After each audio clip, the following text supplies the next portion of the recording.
My name is Malik Rhodes, and I am a tattooer here at No Heroes in Lancaster, PA. How long have you lived here in Lancaster? I've been here for about 19 years now, going on 20, yeah. So what keeps you here in Lancaster, and what allows you to call it home?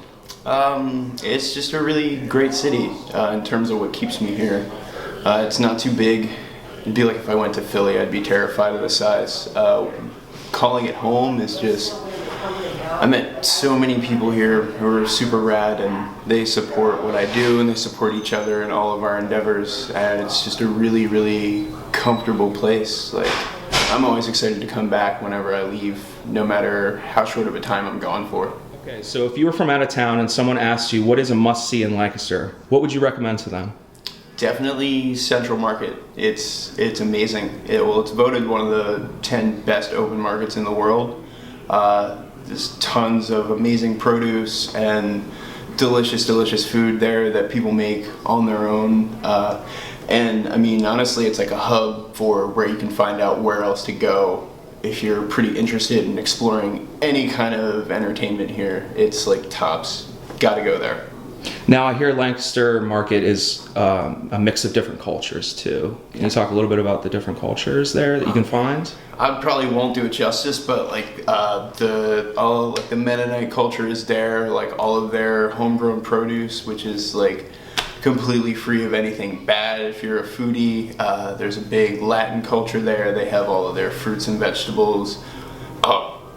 Best empanadas in Lancaster are actually at a little stand in Central Market. I think it's like called a Taste of Cuba or something, but there's like Greek food, there's German food, there's Indian food, there's Thai places, African places. It's amazing. Like, it's one little ball of Taste the World rolled into a giant warehouse building. So since we're on the food topic, what would you recommend as your favorite restaurant in the city and why?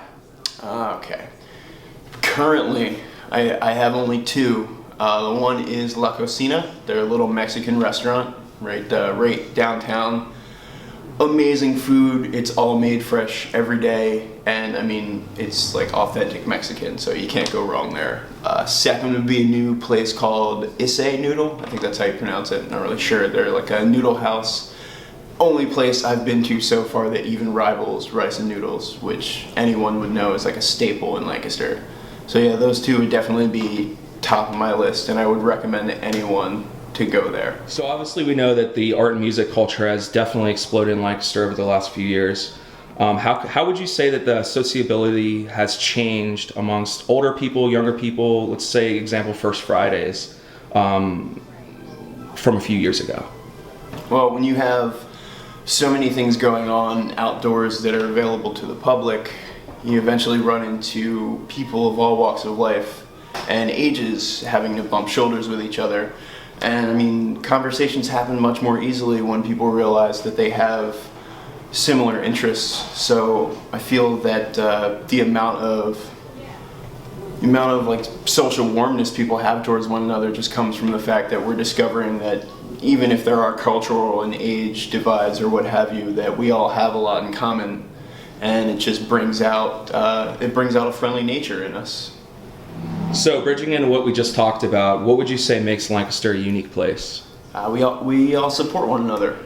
There are naysayers no matter where you go and what you do, but the general sense of community is really strong.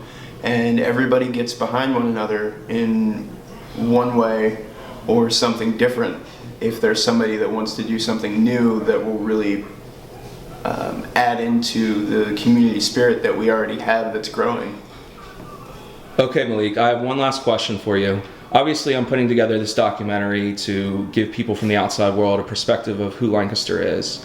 And I'm on a mission to find what gives the city its heartbeat and, its soul and keeps it alive and well. What would you say? We're weird and we like it. And that's about it. Just come here and visit and you'll see. Everybody is extremely weird but extremely open to talking to you and knowing who you are.